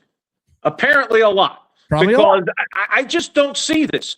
This is something you do right before the start of free agency during that legal tampering period, because now it's like, oh, he doesn't want to be here. And there's a million teams with a ton of money, teams that are contending for championships that believe that Dex could be the difference, that hadn't spent all their money yet. And then they start calling. You know, they originally call for Joe Shane, but they get directed over to Harbs and Dawn, and maybe something works out. Now, as you said, the only teams with money are the Chargers and bad teams. Nobody else has any money. Yeah. So what are you doing? You're not accomplishing anything. The only logic I can see here is he does it the day before Harbs is starting his new era. Everybody showing up. And he thought somehow, him and his team somehow thought, I'll win in the court of public opinion. You know what he forgot? This isn't Joe Shane anymore. This isn't Brian Daboll. And this isn't the Giants that have been losing for the last 15 years that have all too often kowtowed to public opinion or made scared decisions because they needed to steal some wins. This is John Harbaugh. I'm a coach who makes $20 million a year. I'm bigger than the owner. I'm bigger than anybody in this organization, including the guy that owns it. I do nothing I don't want to do, or I'll just leave. So the realities are he's trying a leverage play that's going to take him nowhere. And what's going to happen is nothing's going to happen. July will start. He won't show up there, and he thinks that'll make them nervous. And everything will go on business as usual. Then he's going to get nervous because August is coming. And he's going to be like, well, I can't actually hold out longer because if I don't play this year, well, I don't get paid, number one. Number two, I'm no closer to getting away from the Giants. So late August, early September, before week one, I'll report. I'll be about 375. I'll go out there and pull a hamstring. Or you're being nice. right. Or hopefully it motivates him because he says, I want to get out of here. So he comes in great shape and he plays great. And then the Giants don't pay him anyway. They trade him to somebody and get the kind of cash, get the kind of haul they want. And somebody else pays him and he's somebody else's problem. I don't know how it's going to work, but I think that's the scenario that's going to play out. Either he comes in motivated by this and in great shape, or he comes in fat as a cow and it backfires. I was trying to think of a comparable situation to this, and one came to mind, and it was only because I was a part of this, and that's I wasn't direct. I mean, I had no influence, I have no direction with it, but that was the trade of Warren Sapp from Tampa Bay to Oakland back in 2004. But Warren Sapp was 32 years old. But my thing is this: I don't see Dexter Lawrence even on the same level as Warren Sapp. And I know Giant fans hate Warren Sapp because of everything that happened with Michael Strahan and everything else, but Warren Sapp was a difference maker in the interior portion of that line. Warren Sapp was a guy, when he was moved to the Raiders, it was a needle mover in Tampa, because this guy, even coming off a bad season, and I love the Warren Sapp bad season in 2003. He had 44 combined tackles, 37 solo, 7 assists, and 5 sacks. So once again, he is leading the point of attack. And my question is, really briefly to you, and this is kind of want to put this in perspective, is Dexter Lawrence even on the same level or even comparable to Warren Sapp in his prime? Because he wants to be considered the best defensive tackle in the league, and I don't think that he is. When you rank him against the best interior linemen, I don't even think Dexter Lawrence makes the list. He's not playing to the level he wants to be paid. He's actually playing about to the level that he is being paid. Exactly. Not to the level he wants to be paid. And honestly, we've talked about this, Tim, at length over the last couple of weeks. He does his best work further away from the center. Right. So he's not a nose tackle. His biggest impact, 4-eye maybe, 4-eye tech, 3-tech, however you want to set it up, odd front, even front, somewhere around the guard. Either over the guard, inside the guard. We could split hairs here. That's where he does his best work. It makes his freelancing as an elite pass rusher hurt you less, and it allows him to shoot gaps and have a positive impact on the run game. But he's not the idea because he's big that he's a pure run stuffer who resets the line of scrimmage at the point of attack. He's not. He's not resetting the line of scrimmage at the point of attack. He's not holding up 2 blockers. He's just not doing it. That's not what he does. You want guys like that? There are plenty of them. There's a ton of them. Guys that hold up the point of attack and take on 2 blockers and reset the line of scrimmage in the run game. He's not that guy, despite the size and weight. I was thinking about it, and I was thinking about it yesterday, and I was compiling a list. I think people aren't going to remember him. I think Keith Millard over years ago, back in the late 80s, from Minnesota is better. You had Ray Childress, you have Kevin Williams, Richard Seymour, Geno Atkins, Roger Brown, Joe Klecko, Dan Hampton. You can even go further back with the old school guys, when there really was a nose tackle, but you go back to like the likes of Art Donovan, Cortez Kennedy, John Randall, Warren Sapp, Alan Page, Randy the Manster White, Mean Joe Green, Bob Lilly, Aaron Donald. He's not in, and I can't remember how many guys that was, but he's not on it. He's not on any of those levels. Hold on a second. I gotta fucking leave, but Trenton shows up. Trenton, my brother, what's up? Is it lunchtime? Hey, no, I'm sick. I'm home from work sick. My boss is pregnant, so anytime somebody's got the sniffles, she sends us home. I gotta get a boss like that. Yeah. So I signed up on the stream. We're talking Dexter Lawrence real quick, right? Yes. Yeah, For like so 2 I hours got the and- shirt for you. Can your defensive tackle do that? No. That's the Jordan Davis blocked field goal from last year. If he was running to the buffet, maybe. They tracked Jordan Davis on that play, and he got up to 19 miles an hour running as a big man. Would the Eagles take Dexter Lawrence?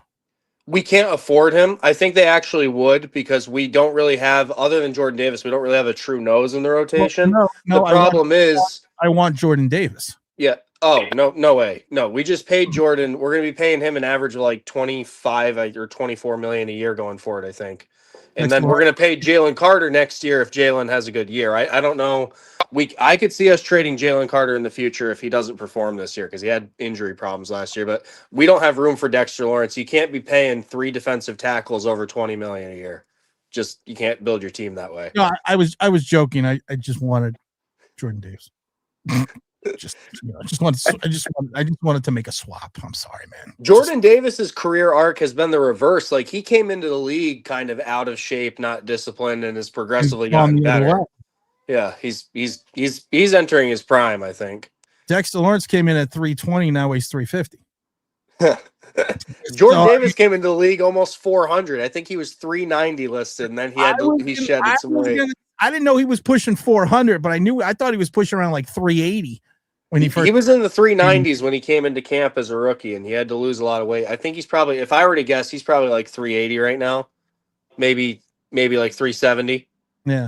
AJ's got to run, but AJ, good. AJ, make sure you're at the stream tomorrow, because we have Joe. Who do we have on the stream tomorrow? We've got the great Emery Hunt from CBS Sports and Football Game Plan. As I talked about before, he's going to get all the big guys. He's best in the business. NFL teams consult him about small college players. So it's going to be a unique take on the NFL draft. He does it like nobody else, and I think he'll really help bring some clarity to where the Giants could be looking day 1, day 2, and day 3 of the NFL draft. So now why don't you talk about Emery Hunt, since you talked about being the greatest at what he does? That was Emery Hunt. I just literally assumed you were talking about me. Well, you're the greatest at what you do, too. You guys just do 2 different things. True. Trenton, I predicted the Eagles take a step back this year. I predict a 7-10 season. If that happens, Sirianni's gone and Hurts might be gone too. Wait, let me do my shit before you say answer. Come on, man. You've been on the fucking show before. The fuck. All right, let me build up to it. Then I'm gonna ask you a question. Damn, motherfucker. Now, we're gonna start this over. Trenton, I predicted that the Eagles would be 7-10 this year. What do they have now? They're their 6th offensive coordinator in 7 years. They're bringing in another guy that had 0 experience. You have turmoil with A.J. Brown. You have certain Eagle fans calling for the head of a certain quarterback who's been a 2-time Super Bowl participant, 1-time Super Bowl winner. You have Saquon Barkley entering into 30. You see what they have in reference to the salary cap situation. Where do you see your team, your beloved Eagles? Fly, Eagles, fly, right into the fan of victory. What do you see them doing in 2026 as of right now? Because the draft could change everything. Before the draft, and like you said, with the qualifier that the draft could change a lot of things, and before June 1st, because that's when we'll find out whether we're trading AJ or not, because of the cap implications, I would say right now I'm projecting us a 10-win season. I'm going to say 10-7, wild card appearance, exit in the first round, Sirianni gets fired. I think the offense is going to improve, but I still think we're going to fall short, and they'll give Sean Mannion a chance as long as Hurts' numbers improve as well, and maybe either promote him to head coach or bring somebody in with some experience. I think Sirianni's gone after this year, and I think the Hurts hit pieces are coming from his camp, probably. What do you think the odds are them moving on from AJ Brown? Because you're like me. You got, you hear everything because you're in a certain area. You hear the rumors, the speculation. Is AJ Brown? Do you really think that this is a guy that still all he does, even with a bad quarterback, still just puts up 1,000 yards? Realistically, I would want to keep him. I don't know if he wants to stay though. And like I said, it'll really depend on the draft. If we draft a receiver at 23, then he's gone. But that would also lower his trade value because then teams would know he's out the door. So I really don't know. I would lean probably 70-30 that he's going to leave, but I don't think he'll be traded until June 1st because then the dead cap hit goes from 40 million to only 20 million. Well, and that's something you can work around. Well, I'm gonna crush your soul a little bit right now. His dead cap number in 26, if you move him post June 1st, is 76 million. And then it goes down to 40 if you move him after June 1st. I just want to. Should have bought more Amazon stock. Can't afford him. Yeah, so I don't think with that implication, I don't think he's heading out the door. At that, I would lean the opposite direction. His dead cap number next year is 30, is a more of a manageable 31. I think the largest dead cap hit that we ever took from one player was Carson Wentz, and it was like 33 million at the time. Yeah, so you could absorb that, but I don't think you guys are going to try to absorb $40-something million in dead cap space. I really think as long as we can get him his targets and get him some more touchdowns, I think that was one of the biggest issues last year was a lack of red zone targets for him. And his production has to improve as well. He did have 4 drops in the playoff game against the Niners. So there is egg on his face as well. I think the whole offense collectively underperformed. I'm not absolving Hurts of any blame, but I've seen Hurts with 2 competent coordinators, and in both of those years, he went to the Super Bowl and put up really impressive performances. Outside of his 1 fumble in the Super Bowl, the first Super Bowl against the Chiefs, I really can't imagine a playoff game that he totally choked for us other than his debut against the Bucs in 2021. So there you go. Well, brother, let me let you run because I do have to bounce. I was supposed to be out here 18 minutes ago. I want to wrap up with you real quick, but I want to. But I'm always fucking late. There's all right. See you, Tim. All right, trying to hope you feel better, brother. Thank you. How's the little girl's first Easter? Oh, she's doing great, but she got me sick actually. She got sick, and then with the baby always being right near you all the time, she got me sick, and she's just laughing herself through it. She's just giggling right along. Welcome to 17 more years of that. Yep. All right. Have a good day. All right, man. That, of course, was Trenton Wright, the Eagle fan. Joe, close us out here. All right. Again, tomorrow, 4:15, the great Emery Hunt, CBS Sports football game plan. Draft talk that's unique. Again, he's going to hit most of your heavy hitters, but I promise you, at every position, there's one of those top 100 guys that he doesn't see as a top 100 guy. And I also promise he'll have a guy in his top 100 that nobody else has in theirs. The best small college talk as far as the draft around. And it's just thorough. He really, the way he attacks wide receivers and the way he attacks the defensive line, I think everybody's really going to get a big charge out of Emery Hunt football. No, we're losing tomorrow at 4:50. We're losing you a little bit. Somebody called me up. They want to go walk the dog. All right, well, go walk the dog. I'm going to drop you off and we'll see you tomorrow. I'm going to say goodbye to him, but I want to say, Joe, thanks again for coming on. As always, that was the great Joe Spano also on. Guys, it is now 12:18. I am late as usual. When am I not late? But don't forget, Emery Hunt, CBS Sports, on tomorrow. We're going to talk about the draft expert. We're going to talk about everything about the New York Football Giants draft. So make sure you log in that. Make sure you're hitting the like button on the way out. I think we only got 40 likes, 46 likes. I wanted 50, but it's okay. I'm not going to hold it against you. We got a lot of information to talk about tomorrow. Then we won't have a stream till Sunday. So make sure you jump on for that. I want to appreciate everyone that came in and stood as long as they did today. I also want to thank the mighty FanDuel. It's FanDuel.com, number one sportsbook in America. Also, the Zip Recruiter. This is Tim, this New York Giants Straight Talk on the Believe Network, saying we will see you mañana.